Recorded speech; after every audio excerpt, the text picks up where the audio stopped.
We've been living in the most atypical, bizarre period in human history. The very concept of globalization, the idea that you can participate in some sort of supply chain or source some product or sell some product on the other side of the planet, this has never happened before without some degree of military control and escort. But at the end of World War II, the Americans scrapped the old imperial system that generated the war. And we said that we would patrol the global ocean so that anyone could play. You could sail anywhere at any time, interface with any partner, participate in any manufacturing, access any raw commodity, and sell into any market. If in exchange you would side with us against the Soviets, and that created the world that we know. And it sounds like just a simple guns for butter deal, but you got to remember how fractured everything was before 1945. Hmm. If you were in a country that didn't have oil, then you didn't industrialize. If you were in a country that didn't have farmland, then your population was minuscule. Globalization allowed everyone to sell what they were good at and buy what they weren't good at, and everyone in the world became a specialist. And so we now have soy on farms in Iowa that's most productive in the world, but we also have semiconductors coming out of Taiwan, a country that was pre-industrial by every definition until very recently. And every part of the world can play now. And that has encouraged this mass diversification, and it's encouraged this mass explosion in economic activity, particularly once the Cold War ended in 1992. But it was already always artificial. And it was always based on the Americans continuing to hold up the ceiling. The United States has been edging away from that ever since 1992 when the Cold War ended, and we're in the final days of that right now. And that's only kind of half of it. Is when you allow everyone to participate in global trade, people move off the farm and they take services and manufacturing jobs in town. On the farm, kids are free labor. You have a bunch. In town, kids are really, really expensive pieces of loud, annoying furniture. So you Right. have fewer because adults aren't stupid. Yep. You play that forward for 70 years, and we have had a population bust in the making, global in scope for decades now. Hmm. And most of the advanced world has now aged past the point of no return. That includes countries like China. So in this coming decade, it's not just that we're going to see populations aging out of being competitive. We're going to see populations aging out of being sustainable and actually being countries.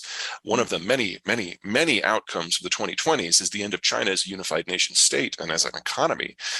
But this has all been hardwired in now for 40 years, and we are finally reaching the point where the page turns. What No is one close by that has a demographic that's much better than Japan, so I'm not worried about that specific outcome for the theory? Jap. Every country is going to have its own story because every Yeah. country started aging at a different point, and they started aging at a different rate, and how you live in urban versus rural zones is dependent upon the local geography.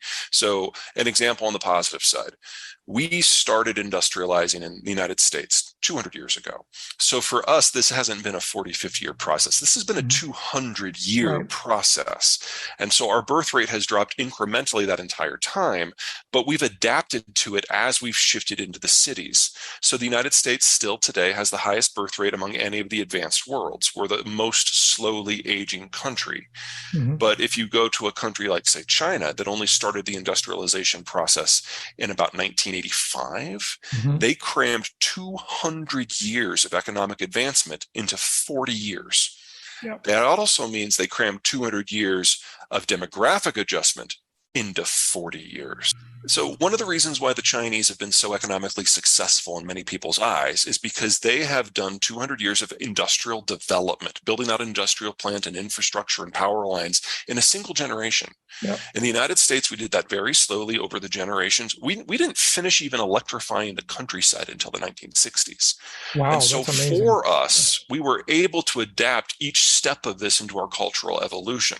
That's one of the reasons why in the United States, you're far more likely to live in the suburbs than the urban cores, because Hmm. we did this on a slow process and we can make adjustments and people can still have families of size in the suburbs. In the case of China, the population was already relatively high. And when they made the jump, they skipped all the intervening steps. They didn't have to develop cell or telephones that were on landlines. They skipped right to Right. cellular. Yep. And in doing so, they went into denser and denser footprints very, very early in the process. So you went from a subsistence farm to a high rise condo in a generation. Right. And when you're in a condo, no kids. So Yep. one child, is that part of it? Absolutely. Yep.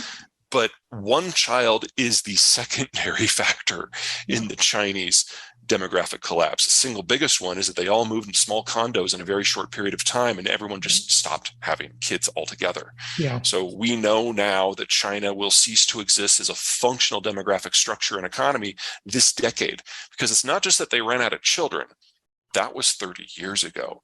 They're now running out of 30 somethings.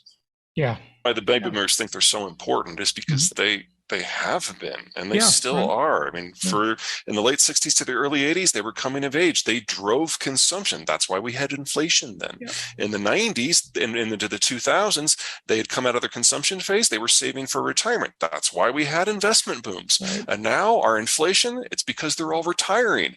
Yeah. And we have a large generation that's just going away. And next decade, we have to pay for that.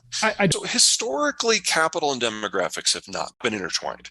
Now, yes, as you age, your net worth increases. And as you age, you become more adventurous with your investments, and that drives more economic activity. And then when you retire, you cash it all and go to T-bills because you won't be able to stomach any sort of market turning or currency turning. That's been true since the dawn of recorded history. There's nothing new there. What is new is the demographic profile has changed. So in a pre-industrial world, you had very few 60-somethings. You had more 50-somethings and yet more 40-somethings and on down. It built a pyramid. What industrialization and urbanization has done is change the shape of the pyramid. In some countries like the United States, it's more or less a chimney, but with a bulge for the baby boomers. In some like Germany, it's a diamond with more people in their 50s than their 40s, than their 30s, than their 20s, and then narrowing up as you would expect at the top. What's happening globally right now, not just with the American boomers, is that we've got this big cadre of people in their 60s who are moving into retirement, and they are a bulge in the structure. So instead of just a small group of people relative to the overpopulation that are moving on and changing their investment portfolios, we have the single largest generation in our history doing that. And on average, they will have completed that transition by the end of this year. So we go from having some of the richest, most liberal, most open, most liquid capital markets we've ever known to something that's a lot closer to the opposite in less than a year. And the first time you have a market turning, they become destitute. That's why most people don't do that. I agree that there's a percentage of people that are, and that is unfortunate. And we're about to learn that good and hard, because we're not just having this demographic turning, we're of course at the market tightening at the same time. And that's just damnably inconvenient, ridiculous number. It's big. Yeah. I mean, the problem here is we're losing the single largest worker cadre we've ever had. And the replacement generation down at the bottom of that pyramid, the Zoomers, they are the smallest generation we have ever had.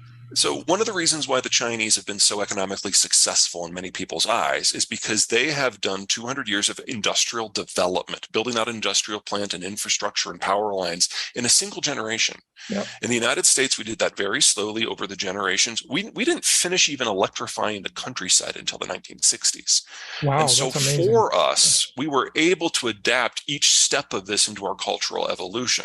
That's one of the reasons why in the United States, you're far more likely to live in the suburbs than the urban cores, because we did this on a slow process and we can make adjustments and people can still have families of size in the suburbs.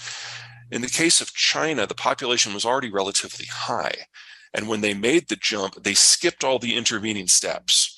They didn't have to develop telephones that were on landlines. They skipped right to cellular. And in doing so, they went into denser and denser footprints very, very early in the process. So you went from a subsistence farm to a high-rise condo